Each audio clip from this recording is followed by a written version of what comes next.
Hello and welcome to the Morning Ski Podcast. I am Matt Moody, joined by DJ Mitchell, here to walk through the Thursday, February 8th NHL fantasy slate. DJ, how you doing? How was your Tuesday? It was fine. I think it was like a nearly a direct break even for me on the slate. Pretty much, DFS was really bad.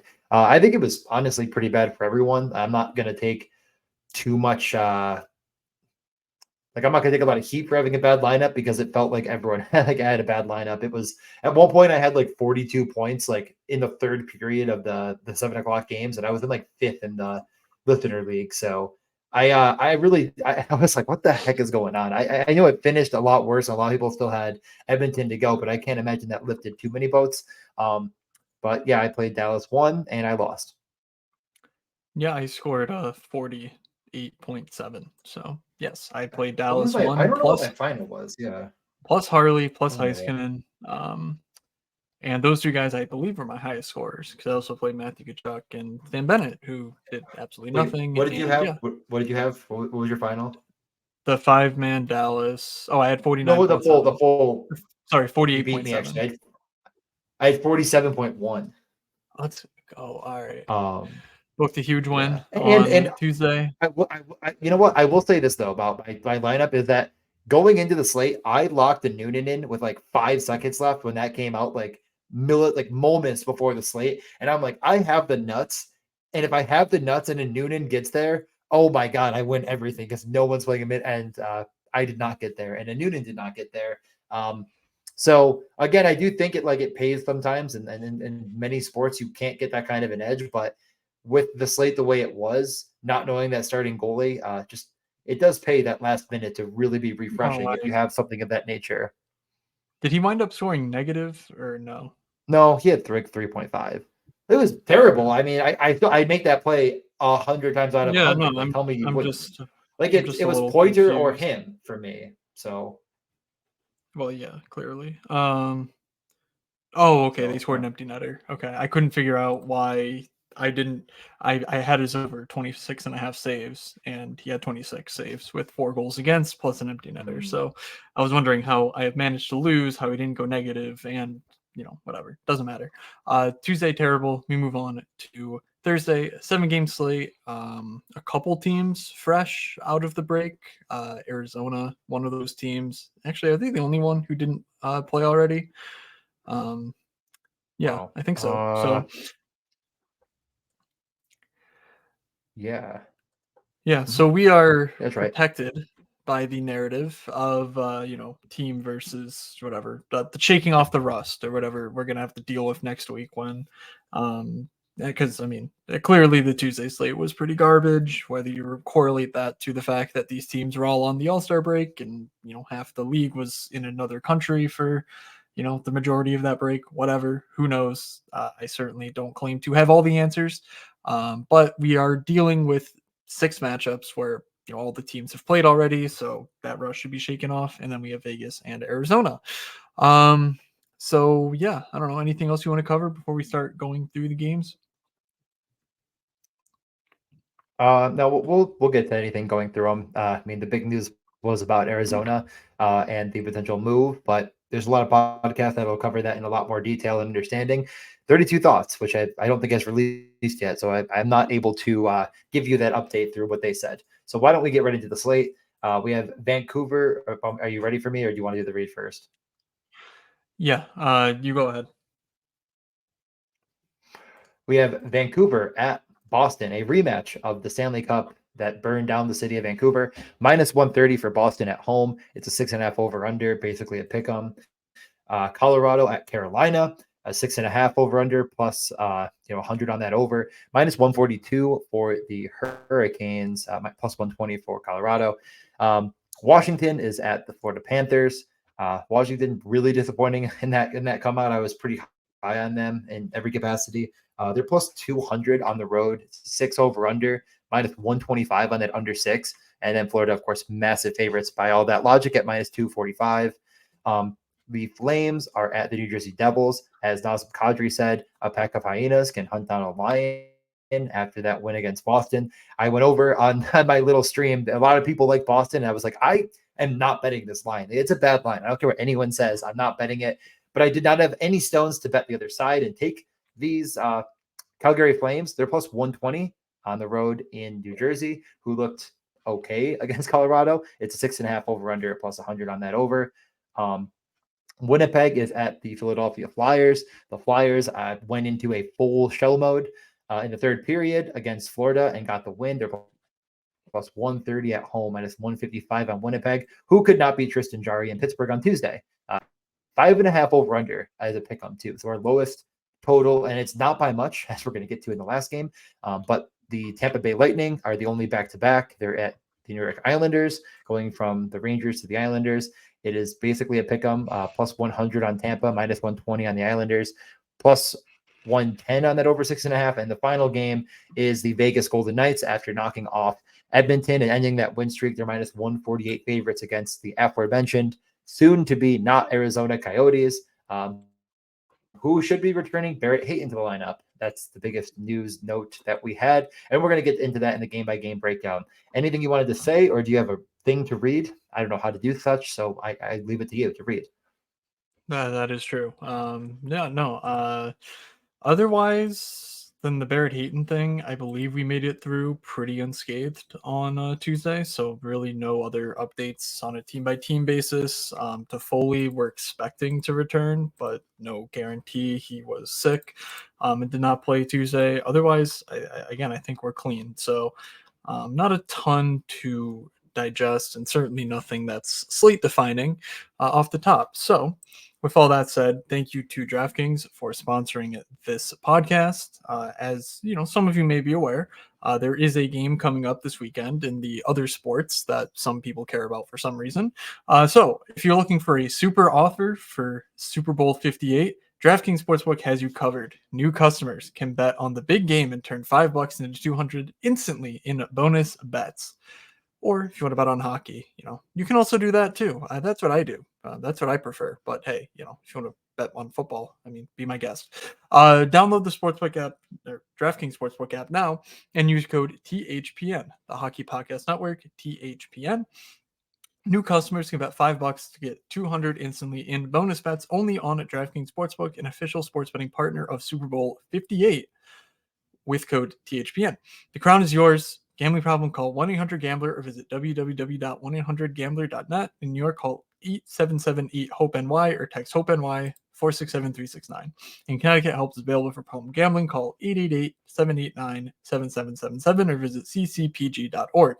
Please play responsibly. On behalf of DJ's favorite casino, Boot Hill Resort and Casino in Kansas, 21 plus, age varies by jurisdiction. Void in Ontario. Bonus bets expire 168 hours after issuance. See dkng.com/football for eligibility and deposit restrictions, terms, and responsible gaming resources. Okay, so once again, this is a DraftKings daily fantasy show. But if you want to support the show, please do get your friends to sign up for the sportsbook and use promo code THPN. All right, DJ. Wait, do you have a Super Bowl bet for anyone right now? I want to put you on the spot. No, I do not. Cool. I bet that I will be miserable. I bet on that. Yes. Yeah. I will bet on the game not being nearly as much fun as any hockey game, but I will say that I've put a couple schmeckles on Deebo Samuel over on total yards. I will say that. Okay. I don't think that maybe is, from what I've from. Oh, sorry. What? I bet football with you enough to know that my gold star lock of the week is Deebo Samuel unders across the board. Let's do it. Same game parlay under. I feel like it's been a universally loved prop is Deebo Samuel stuff. So I liked it, and then I listened to a couple podcasts and they reaffirmed my priors. I liked it, which could be why you're here today. So why don't we get to reaffirming your priors if you have some, or maybe it's telling you they're wrong. And we'll start by going to Vancouver and Boston. We're going to go to the great city of Boston for this, where the Beanpot's going on right now. If you like hockey, watch that. It's awesome. BU beat Boston College. Echoes Labrini F word live after the game. It was great. Wait, didn't they Matt, just play any twice? thoughts on that? Yeah, and then they played the first round of the Beanpot. It was like, that's what he was saying. Like, and Boston College beat BU twice. Wait, what? So the Beanpot's a separate tournament, not part of conference play? or is it No, part of conference play? I don't know that. It is its Huh. own thing. It is a Because tournament like, that is on. because that has implications of qualifying for the Frozen Four, right? Like conference, I winning your conference or probably. whatever. So, weird. You're asking a question I don't have an answer to, but also like what's funny is that these type of little tournaments, like everyone, like a lot of people have been clamoring for them, and everyone's like, "No, it's not a hockey thing." And like the Beanpot's been going on for 100 years, and it's like the one thing people get excited about for college hockey in season, and that's pretty few and far between, I'd say. But yeah, it's sweet. I love it. I just wish there was more of that kind of stuff in hockey, Yeah. and Well, the NHL even. Like it'd be fun. I'm guessing somebody in the 75 years or whatever has considered whether or not these games are part of conference play. But okay, I because I knew what BC and Oh, yeah. the guy who I want dead because I'm from Philly. He, they beat BU twice, right? So I was very confused. Okay, better go TA. There we go. There's his name. Yeah, right. Okay. Anyway, Jesus You were. Christ. Oh, I thought you were a big kid. Just a joke. Yeah, let's get to it. Let's get to it. Yeah. So Vancouver, Boston. let's talk about the 7 games here. I am finally sharing screen for the folks over on YouTube. If you need the link to DJ's YouTube, it is in the description of the podcast. So feel free to check that out. Just the visual, the rainbow, whatever, that just sort of goes along with the slate. So Vancouver and Boston.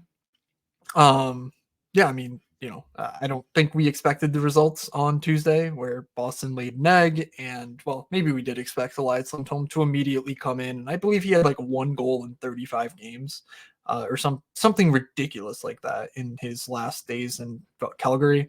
Immediately scores twice on how many shots? Two shots. Two I'm goals, pretty two sure it was two. shots. We love the Vancouver Canucks on this podcast. I mean, just what a hockey team. They literally make magic every night. So, I don't really think this game is very enticing to me. I've been pretty anti Boston for a little bit now, and they've been better in their underlyings. I mean, you can see that the expected goals for and against are both above average, which is relatively new versus the previous, whatever month or so when we were pointing this out on a slate by slate basis. But I really just don't want to attack this Vancouver team. They're really good defensively. So this game just feels pretty gross to me. And I honestly would not be surprised if David Pastrnak were chalk again because they're at home. They're going to be favorites. They probably have one of the best totals on the slate. I mean, clearly, like Florida is going to have a better total, but I don't know. I just think that Pastrnak gets owned, and I don't really want a piece of this matchup. So, what do you think about the spot? Yeah, I totally agree. And again, it's really more price considered than anything for me. I Mm-hmm. think it's just the fact that both of these top, with Boston, it's pretty easy to figure out the top players. There's like 3 of them and some ancillary add-ons. Your Zakas, et cetera, who did score on the power play with Pastrnak, I believe. But again, like there's some additions that make it doable, but I don't think I'm paying up for Pastrnak on this slate. There's a lot of options I like more. And Vancouver really isn't discounted enough in this spot other than Elias Lindholm. Mm-hmm. So the only interest I have would be going through Lindholm and Pettersson. And Pettersson's 8,200. Like he's overpriced, just like frankly. And it's coming down, and I think it'll continue. Again, hopefully, if this game doesn't go as planned. But I kind of was only in on Vancouver when it was the oh my god, the lotto line. And that was kind of all for one or one for all, like that line or nothing. And it's not like that anymore. They didn't produce a metric ton against Carolina. Who's to blame them? It all came through the power play, more or less. I mean, 5-on-5 was not quite there for them. They scored twice in the power play, and JT Miller had a 5-on-5 marker, and that 3-2 win. But again, I'm just what? They had 4 power play shots, hit a post, Garland, the 2 Lindholm goals, and then Quinn Hughes missed net. Just absolutely incredible hockey team. Like they just cannot like be stopped. I mean, this is just unbelievable. So I guess to that extent, I mean, Elias Lindholm, we talked about it last show. He's immediately in the best spot possible. He played 21 minutes right off the bat, which is about as good as I think you could hope for. And he went down 100. So Lindholm is a great play. I think he's one-offable. I don't think you need to play Pedersen with him. You certainly don't need to play Mikheyev with him or Quinn Hughes or anyone like that, really. So I will keep Lindholm in the back pocket. He has moved over to wing now, which makes the stacking a bit easier if you want to play Pedersen with him. But that's the one spot in this game where I'm pretty interested. Otherwise, I'm expecting Boston to do some line juggling. So JVR 4K was power play 1. But if we don't get confirmation of those power play units or even the 5-on-5 lines for that matter until warm-ups, which I assume we get, but I'm guessing that role is pretty tenuous. Like, anytime you lose to as a significant favorite, like, changes are probably happening, and they tend to happen to the dudes like JVR. So I just don't really think we can go back to that well. Maybe Zaka, because, who else are they going to play at center? But keep an eye out for Charlie Coyle stuff. He's 5,600 though, which just not super interested in that price. So anyway, anyone else that you want to call out here?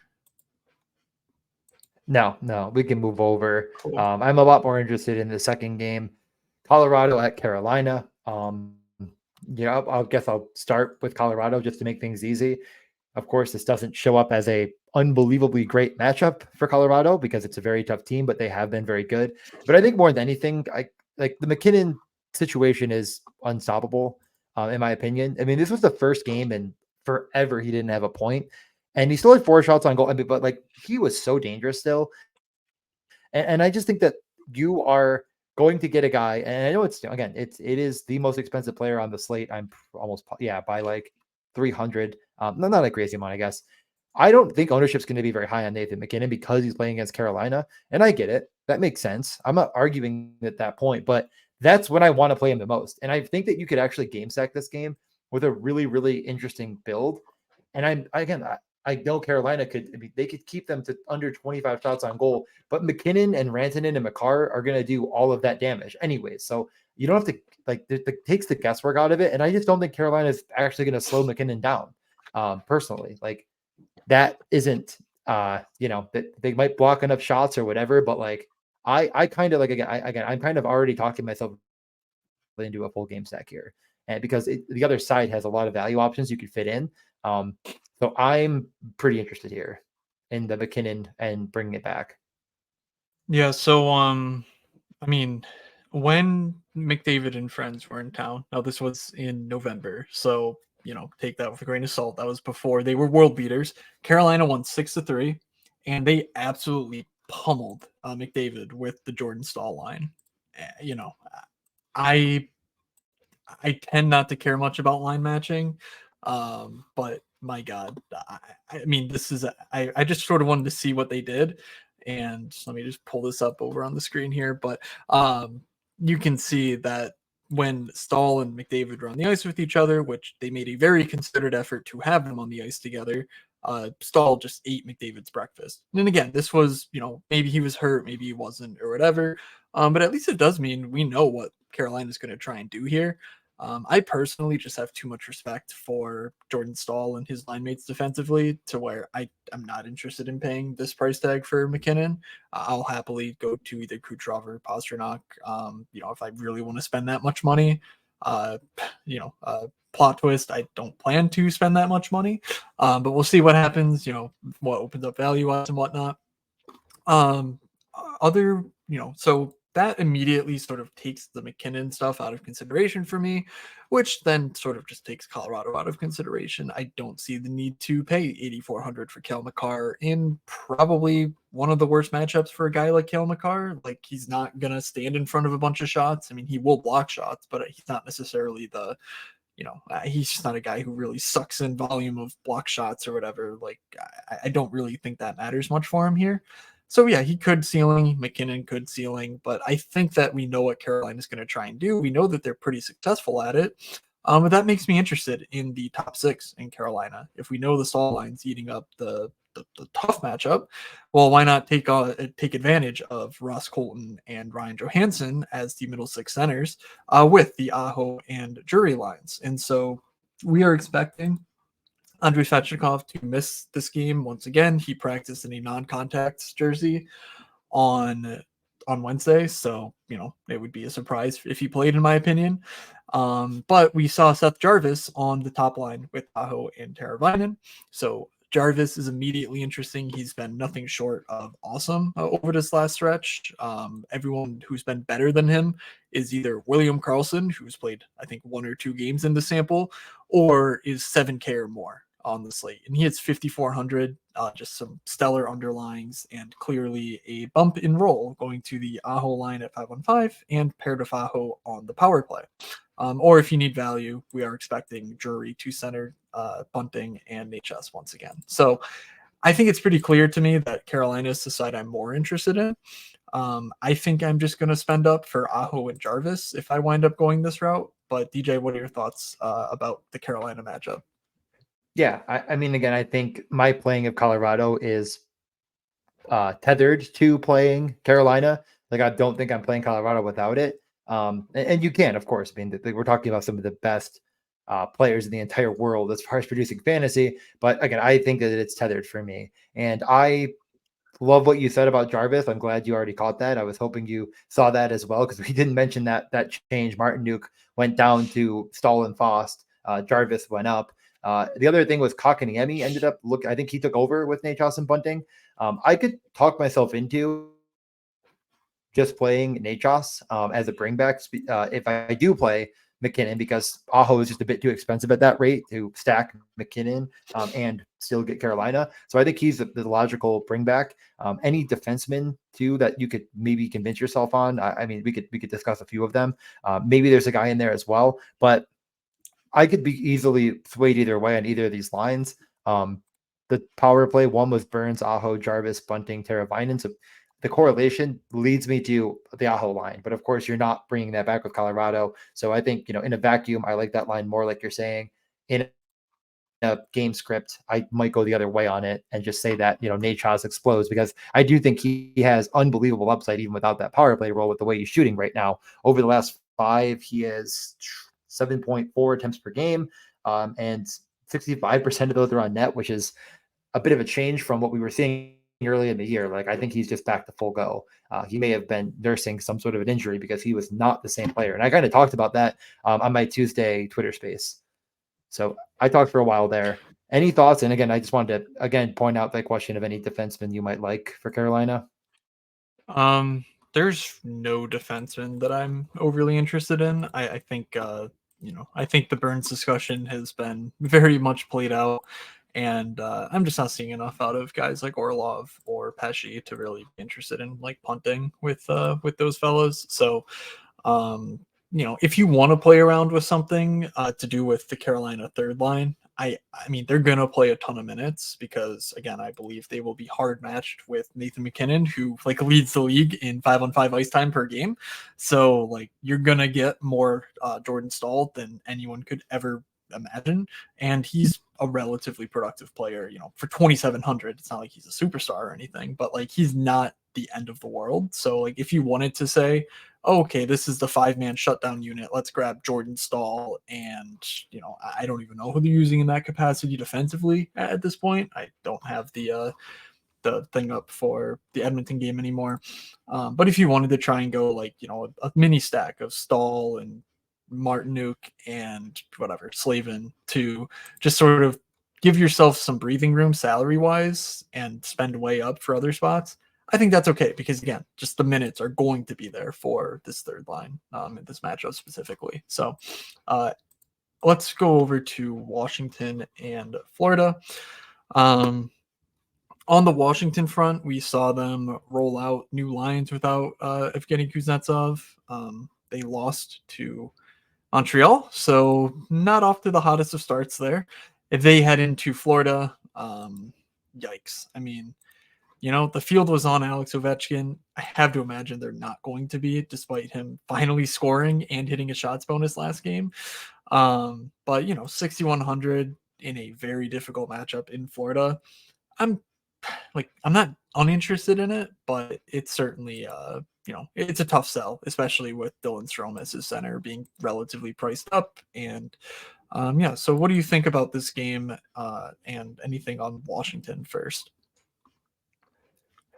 Yeah, I definitely agree because I think the sentiment that I said last time is largely felt, and I'm going to stick to it. I think I'd be quite a coward if I immediately said, you know what I said last slate about playing guys against Florida. I completely go back on everything I said about, and in one slate I've changed my mind because they lost 2-1 to Philly on a Noah Cates goal. Like, I'm still afraid of Florida. All right, I'm afraid of Panthers, which is a logical fear to have. And I don't really think Washington's going to crack the code and win the slate, in my opinion. The numbers, as you can see, if you're looking at our screen right now, if you're on YouTube, they kind of lead you in that direction of Washington not really being in a favorable matchup.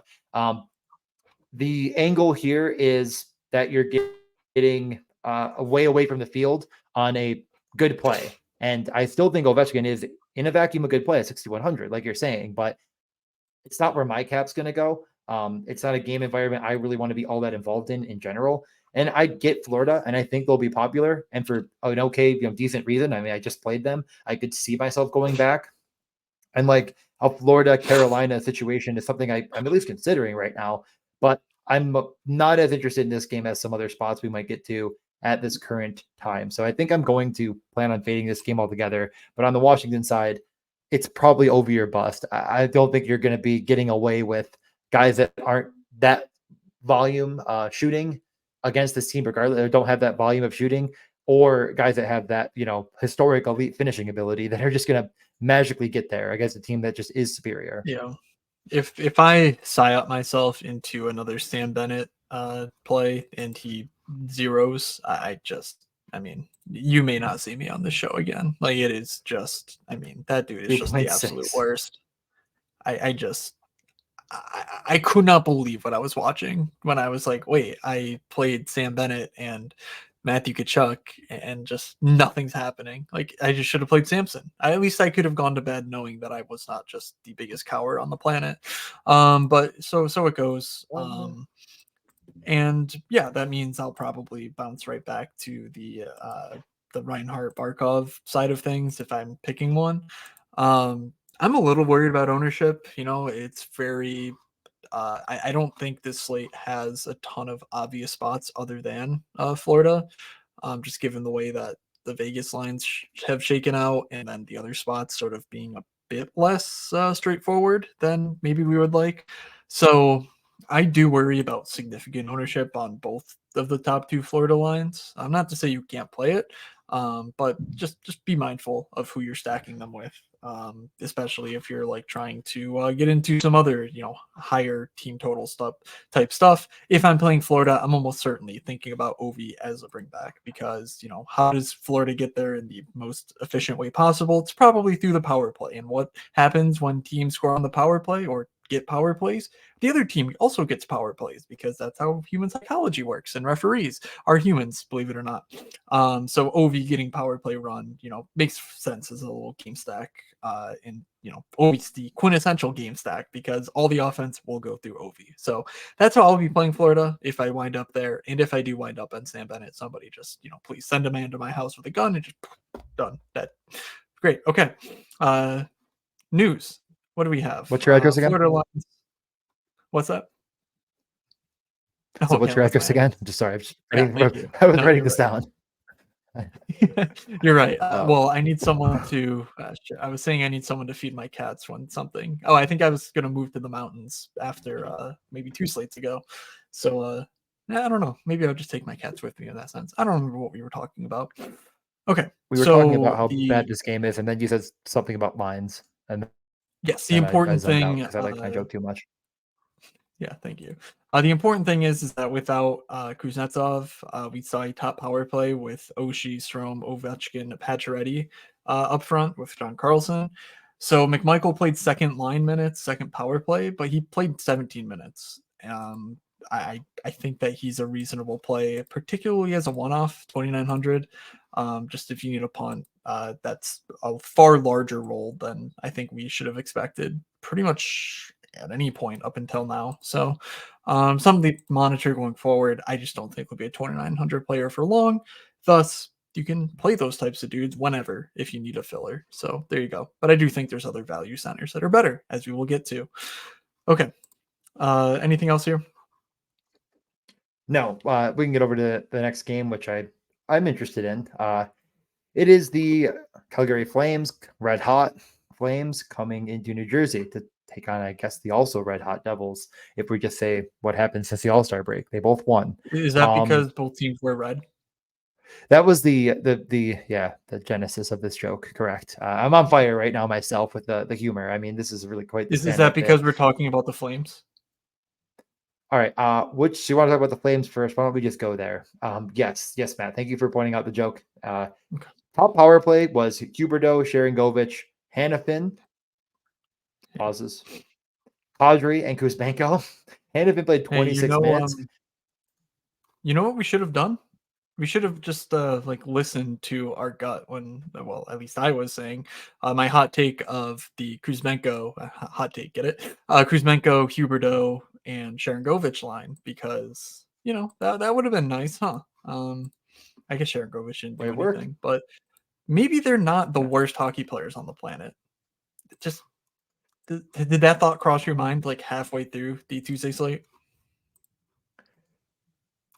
Okay, so I'm going to say two things here. First and foremost, the the heel turn on Kuzmenko for you is something. I mean, he goes from a team just dramatically Well, outperforming all their expectations. Okay. Nope, no, no, go. no. So I know what you're gonna say, and guess what? The entire audience knows what you're gonna say too.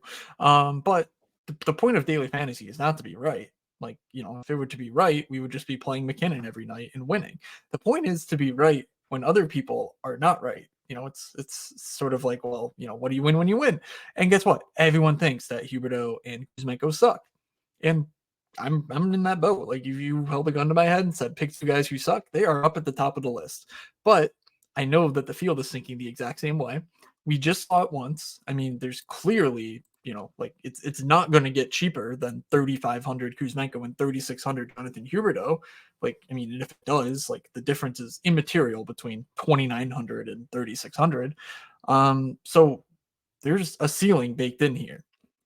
Guess who also sucks? The New Jersey Devils goaltending situation. Hell, the New Jersey Devils themselves are just not very good right now.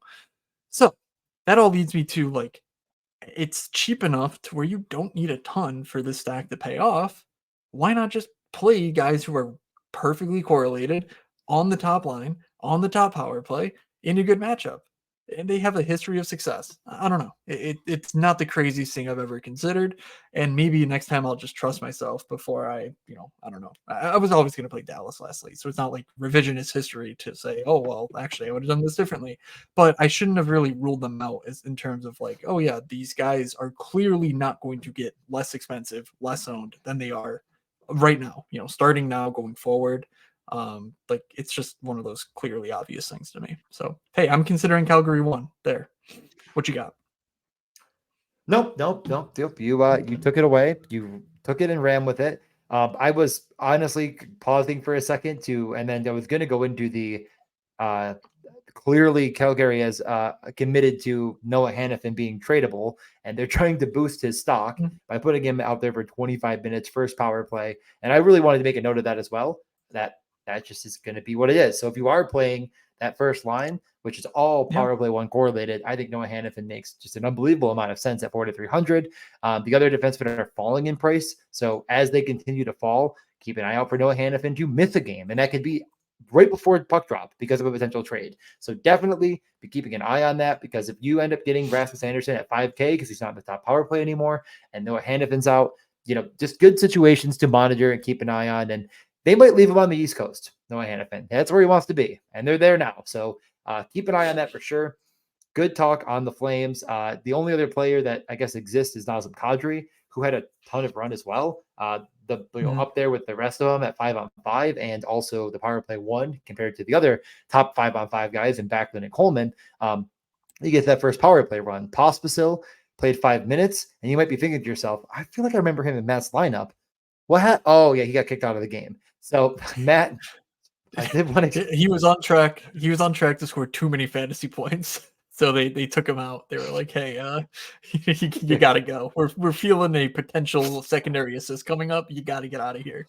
And yeah, we can't be. And it could have happened on the on the Zari goal, because Zari did score at 5-on-5. Kadri had 2 Yeah. assists at 5-on-5. The other one to Huberdeau. No, Riddle he hadn't yourself been that thrown one. out of the game at that point. He had not been thrown out. I saw him on the ice. I'm like, wait, my Oh, guy's on the ice. They scored. That was when I had hope, and I should not have had you're hope. right. He did. Yeah. Um, You're right. He was out but there. yeah, Okay. Yeah. yeah, I'll pass it back to you to finish anything up on this team, and we can talk Devils. yeah. No, and the like Connor Zari's good. He's 2,900. Like Kadri and him are interesting.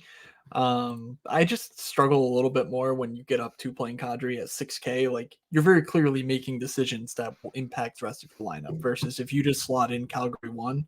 Yes, Sharangovich is 4,800, so it's not a huge difference. But the perfect correlation, the $1,200, I think those make a difference in how you're building out the rest of your lineup. So that's sort of just why I prefer the top line over like Kadri Zari and just hoping to get lucky. So I'm more in on the rehabilitation project than I am like the young gun in Zari at this point.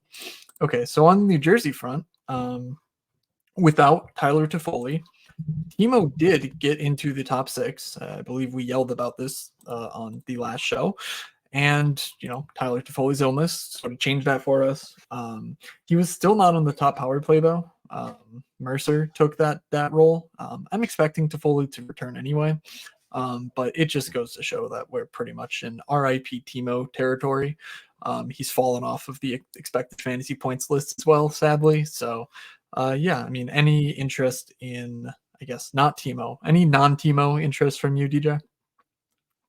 I think if we're interested in the flame side of things because of that full top line, full power play correlation, I'm not disinterested in the other side of the coin here with Lot, Heishier, Bratt, and Luke Hughes, who had 25 minutes. And I really think if you consider this to be a closer game, and I'm pretty sure the sports books have it right around there, and you think this is going to be competitive, like the reason Luke Hughes was out there so much is because that is their best offensive defenseman by a decent margin. And he's 4K. I mean, he's not shooting. That's the problem here. And the reason why he's 4K. But again, if they're getting there and New Jersey 1 is getting there, especially guys that kind of have to get there, and Jesper Bratt for them to get there at 6,600, I definitely think who could be along for the ride is Luke Hughes. Jesper Bratt is kind of I think the driver of the bus for this team now, which is sad in reality, but he's a good player. Don't get me wrong. I'm not saying he's bad. I'm just saying like, boy, that is a far cry It's from the Jack Hughes days. it's possible Hughes returns, isn't it? I guess we've made it to this point without considering that. So I was reading it now, kind of looking. Yeah, it's possible. There's a chance. okay. I just could keep an eye on it. And if he returns and he's that adds a little bit more intrigue to honestly, because this game stack gets a little bit more interesting to me. And Yeah, I like and it. Like we have I don't know why I'm sorry, what? yeah, we have no practice from Wednesday, but based Yeah. on the lead up to the game, they were saying he could return this week. I think it's more likely he returns on the weekend, but we'll see. You mentioned Luke Hughes. That's super interesting. He's paired with John Marino. They killed the game. So like Luke Hughes, offensive defenseman, but also out there in empty net situations, theoretically, a very good role for him because there's no one else to it's Kevin Ball, Nemec like wasn't out there for the end game, which was interesting, and then Colin Miller and like Hadaka, like or Hataka or whoever that dude is. So yeah, Luke Hughes minutes should be safe. The role is going to be there. It's just a matter of can you afford the zero that he puts up, some percentage of the time in exchange for the upside he offers you. So keep that in mind when you're building your lineups. But it's certainly the best role we've seen for Luke Hughes at this point, and Jack coming back would only improve his offensive outlook. So yeah, more to come there. Winnipeg at Philadelphia. Winnipeg getting absolutely just, I mean, the coffin was sealed rather early on. I mean, Pittsburgh just an awesome defensive effort to shut out the Jets. Brendan Dillon is suspended, but we don't know of any other we don't expect any changes to the lineup or anything like that. So yeah, I don't know. What are your thoughts on Winnipeg here? I that top line did look good, but that was it. I mean, Kyle Connor Mhm. looked dangerous at times, and that was it. I watched a lot of that third period as I had a Kyle Connor anytime point bet, and I didn't take the under on Adam Lowry like a true fishy coward boy. Yeah, boy, that top line plays a lot. They are full All power right. play, but I'm just not going to stack them against Philly. So I who am. cares? I'm going to take the clip of the Sabres where Darlene's in the aquarium and go, "That's a fish," and I'm gonna put that right after what you just said. So thank you, DJ, for supplying me the TikTok of the podcast. Perfect. Yeah, no, I am. I really am. I was convinced myself that Connor for a point was safer than Lowry to not get a point, which was definitely wrong. Who cares? What You I should care have same about the game most is that parlayed them all. Wait, hold on. What happens when you same game parlay them all not to get a point? Is it better than the shutout odds? Did did I can we just try that? solve DraftKings sports betting? Uh, You know what? Talk You do about Philly. that. Let me try this. I do legitimately think I just solved sports betting though. So wait, sorry, DraftKings, if you're listening, don't listen. Don't listen, DraftKings. Okay. Anyway, on the Philly front, we did in fact get Owen Tippett back into the lineup. Travis Konechny and Owen Tippett. Those are two pretty good players. It's the only problem is that Winnipeg is not a team you want to target offensively. So I'm not really sure what more to say about the Philly matchup. I It was interesting that they were rolling 11-7 in Florida. It worked, so I'm guessing they're going to go right back to it.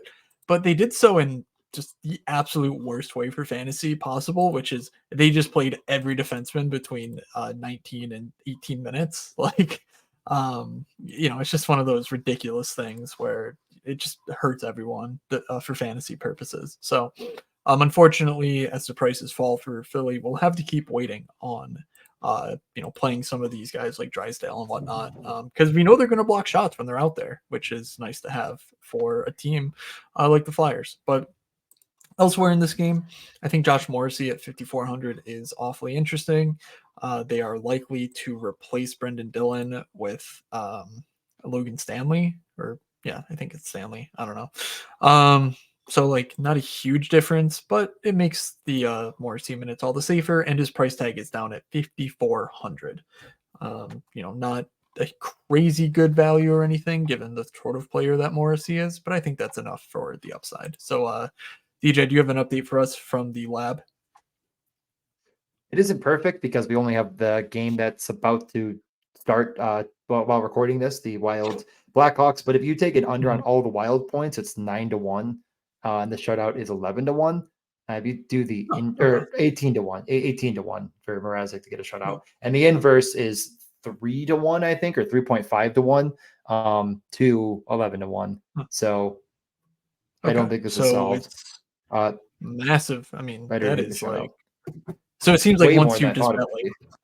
yeah, it's like once you bet 1 or 2 points, you might as well just stop same game parlaying them. So okay. Interesting. Yeah. Interesting. All right. Anything that you want to say about the Flyers? I genuinely, even though they're rolling 11 forwards, I don't think any forwards are in play besides Couturier and Tippett, or sorry, Konechny and Tippett at this point. I'm not really even considering Couturier. It's just too thin, I think, in this matchup. Yeah, no, I mean, honestly, I'm surprised you said the exact words I was thinking, and that is that Okay. there's two players on this Flyers team that are shooting the lights out of the puck, and then there's everyone else along for the ride. Both of them had 3 shot on goal last game on like 8 attempts each. They had a ton Mhm. of opportunity. I think Konechny is going to continue to just be a guy that I'm heavily interested in, even at 6,300, but it might not be here against Winnipeg where I go all in on it. I think that this is a spot where, if anything, it's Winnipeg one, and I don't even think I'm going to do that. Just price considered, I already like I already like 2 games better than this one by a good margin. I like both sides of those 2 games we talked about, so I don't think this one's going to make my mix. Yep. I'll keep an eye out for any like Vegas moves or anything, but this is a very clear like an obvious game stack candidate. Like if I were playing 150 lineups, I would put like 5 that were just Konechny Tippett and then just pick a Winnipeg line or pick a pair plus Morrissey or whatever and just say like, yep, this game goes crazy. You know exactly where it's coming from on the Philly front. So just take them together. They will get together on the power play. They'll skate a bit at 5-on-5 with just the 11 forwards. It just makes correlating within games a lot of fun when there's 2 guys like Tippett and Konechny who aren't going to be stacked by the field all that often. So, but that's really just an MME thought more than it is like a single entry jam it in type situation. So let's get over to Tampa and the Islanders. Tampa's on a back-to-back here, so worth keeping an eye on what transpires. But we are expecting Braden Point to be centering Kucherov and Nick Paul. Nick Paul, 3,800, going to be the same donkey nonsense. That if you're playing Kucherov, you got to assume that Nick Paul is in your lineup just because of the savings that offers you.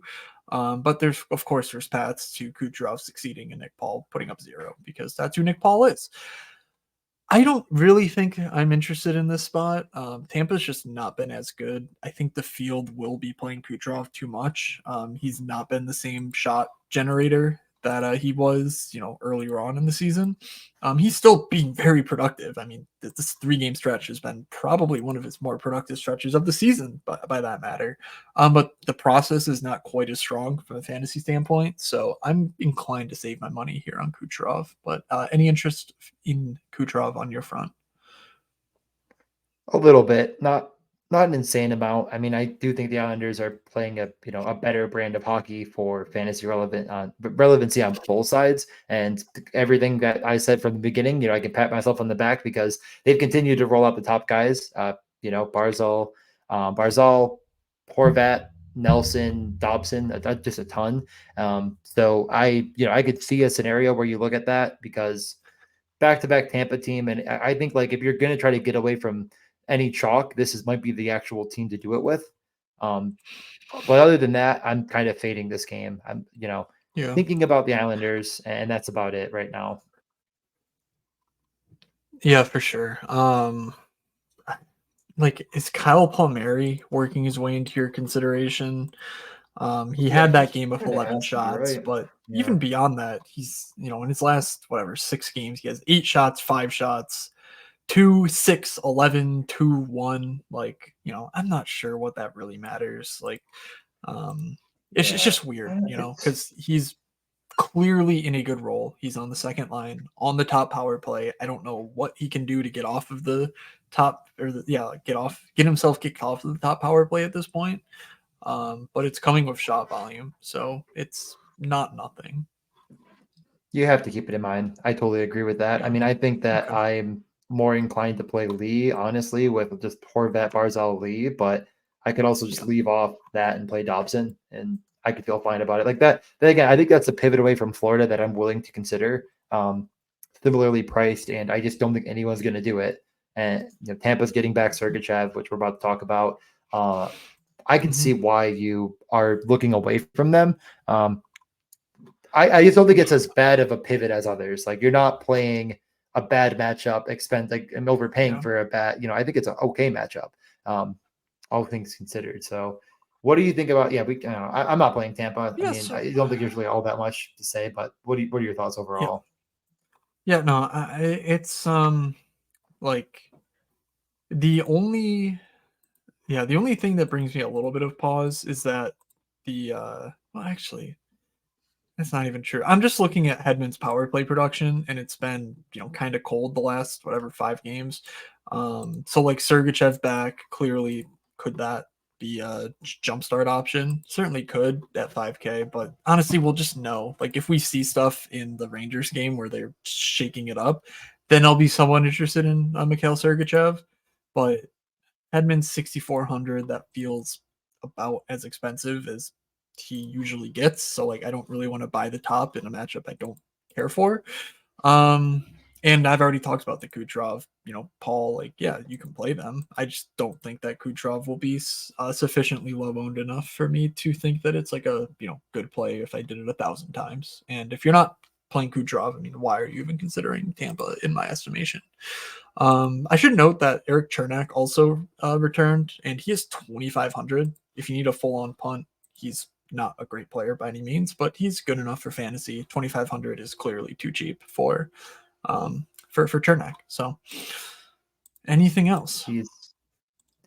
He's handles Lindholm with less of the offensive production for sure. I like it. But we can move on to the final game. And I got to go hit the ice Oh, myself and be as useful as it yep. turned out. 20 seconds ago, Sergachev down in the corner grabbing his leg. So keep an eye on it. We could have a bad situation for Tampa yet again. Okay, well that sucks. Yeah, literally 20 seconds ago was the tweet though, so no sense in Sheesh. keeping on. All right, so final Oh, game of the yeah. night: Arizona and Vegas.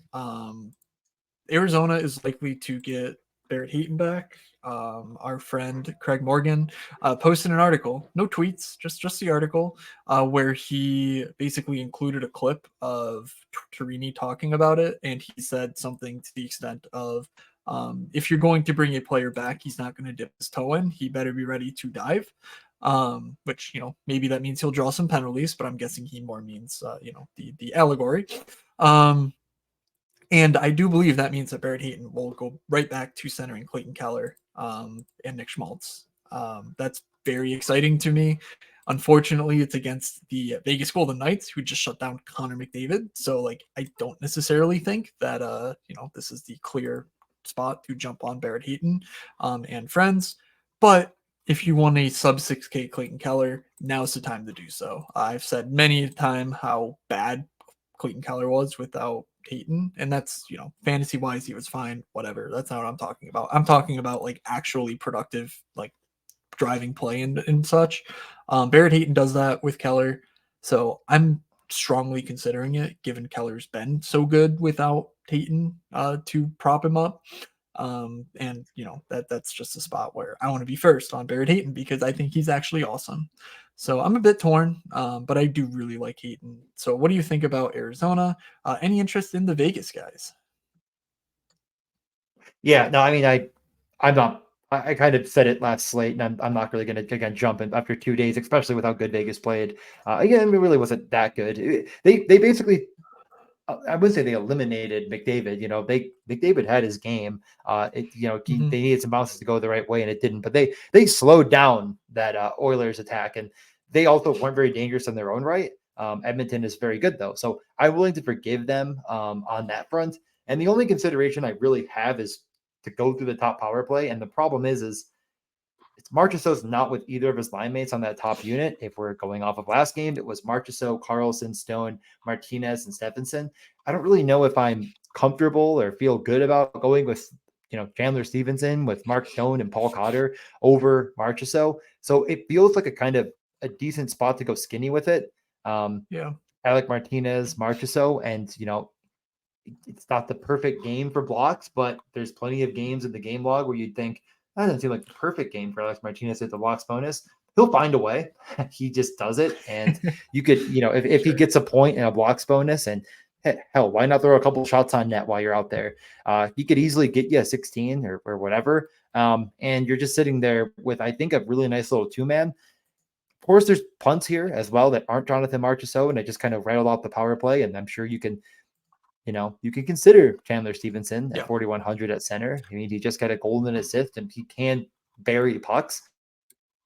But again, I think that this is I like the I like Martinez thing here. And I think it Yeah. could be a situation where if you are playing Arizona, I am going to actually say I'm almost stone blocking in Marchessault because his role will increase, his shot volume will increase while they're trailing.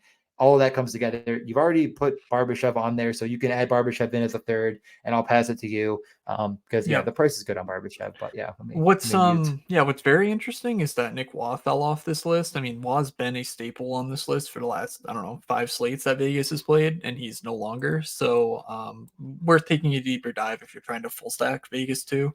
But if you're playing March or so, you can certainly tack on Barbashev, who's continued to maintain stellar output as part of that line, who have been very good together, and nothing in Arizona scares me defensively.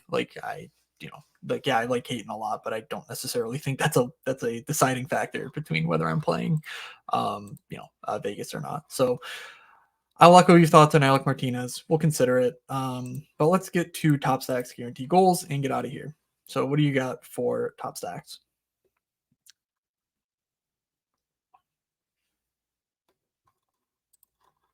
Did you mute I was yourself? muted. Yep, I did because I was gonna make a noise. Yeah, okay. I will go with the I'll go with I'll go Carolina 1. I'll go with the Aho, Okay. Jarvis, Teravainen. There it is. I'm like, why? I just wanted to say Michael Bunting so bad, and it's not him. It's Teravainen. I'll just do that Okay. and move forward. I will. Yeah, I will go with. Let's do Marchessault. Did I take Vegas last time? Whatever. Who cares? Marchessault, No one cares. Barbashev, and Alec Martinez. They're getting back on the horse. That's right. Yeah, no, I honestly that's one of the probably 3 that I like the most other than Carolina 1. And like I said, I love Carolina 2 as Yep. well, being the Nachos situation. But I think if you're just saying like which stack on its own, if you're not including McKinnon, and in this situation, I'm not. So I want to take New Jersey here, but I just don't know about Jack Hughes. And I think if Jack Hughes is in, I'm just going Hughes brothers plus Bratt for sure. But since we don't know, I am just gonna say the top line and just have that be switched later if Jack Hughes is in, of course. But just say Nico Palat at 3,200 again. Did have a point, and just for Bratt. And of course, you can include Luke Hughes if you'd like, but I'll just go with the line here. I dig that. And I had no defenseman in my stack, which whatever. Yeah. Figure that out. No. Yeah, that's pretty interesting. I'm gonna take Tippett and Konechny, but I literally don't think there's a third player I want to play from Philly. So why not go Josh Morrissey as part of that and just say like, look, there's going to be some offense to go around. At 5,400 for Josh Morrissey just doesn't feel right. I mean, this dude's been 7K. Well, actually, he's been 6,800 this season. But yeah, I'm looking. This is the cheapest Morrissey has been since October 14th. And yeah, the matchup's like not great, but I just don't think it really matters that much. And maybe a one-off Morrissey isn't necessarily the play, but it does sort of feel like he's the sort of guy who can score 30 fantasy points, and he probably won't be chalk here. I mean, I would be very surprised if he were, I guess, even though he's pretty low pricing wise. So let's do the 2 main guys for Philly, the cheap defenseman from the 2 cheap defensemen from Winnipeg, and make that a stack. So guaranteed goals. DJ, do you want to go first? No, you go. I get stack first. Okay. I mean, if I took Vegas again last slate and I took Lindholm last slate, I mean, I'm just taking Elias Lindholm again. He's continuing to score forever. He's 4,900. He's gonna have 2 shots on goal. Probably have another 2 goals. Maybe he only has 1 though. But he's definitely scoring. I mean, come on, it's Vancouver. Just feel the magic. Honestly, you should write for their tourism bureau. Feel the magic. I will go with the former team of Elias Lindholm, and trying to pick which player I want to score, or not even want to believe will score, is a little bit difficult. But why make it too hard? Just take Dawson Kadri. Just take the guy. He had 3 assists last game, 5 shots on goal. He's the guy that said they are hyenas going after the Lion. He's only 6K. I mean, it's not like I'm spending up for this, and like I guarantee his odds are going to be like almost 2-1. I think he's the most likely to score. What? Yeah, Sergachev left the ice on a stretcher. Holy shit. Oh god. Yeah, I thought there was a long break there, so I didn't. Oh god. Jesus. Okay. Well, Horrible. yeah. Anyway, just yeah. I guess we know what Tampa looks like without Sergachev too. So no sense in furthering the podcast for that reason. For my final goal, I will go Clayton Keller. Just bet on Barrett Hayton being good. Bet on Clayton Keller, being a guy who the offense runs through, and yeah, pretty easy stuff there. So, on that note, DJ, anything else you want to say before we go? Well, I didn't take my last guaranteed goal, so I guess I'll say that. Sure, you're right. I forgot I went first. I asked you to go first, Yep. and then I didn't. Okay. Yep. Yeah, I'll just do Nate Joss. Just give me Nate Joss. I know I took the other stack there, but I think Nate Joss is very likely to score. So Kadri, Nate Joss, Lindholm, Keller. That's fun. You may not believe it based on Tuesday, but teams are capable of scoring more than like 2 goals. So it's in the realm of possibility that both the Carolina stack and Nate Joss get there. You're shaking your head no. Okay. Anyway, let's get out of here. Yeah, that's certainly right. All right, so that'll do it for this 7 gamer. Make sure you're in the Morningscape podcast Discord. If you are not in there, DM me, I'm at Fake Moods, or DJ at DJ_Mitchell94, or the podcast at Moinescape Pod to get on in there. If you are so inclined, check out the TikTok at DFS Moods over there. Just cooking up good stuff all the time based on these pods. So thank you, Rasmus Dahlin, for your fish video. Very, very good stuff there. And thank you to DraftKings for sponsoring this podcast on behalf of the Hockey Podcast Network. So, DJ, let's say farewell. Farewell. Thank you. From Doug, from DJ, from myself. Have a good slate, everybody, and we will see you.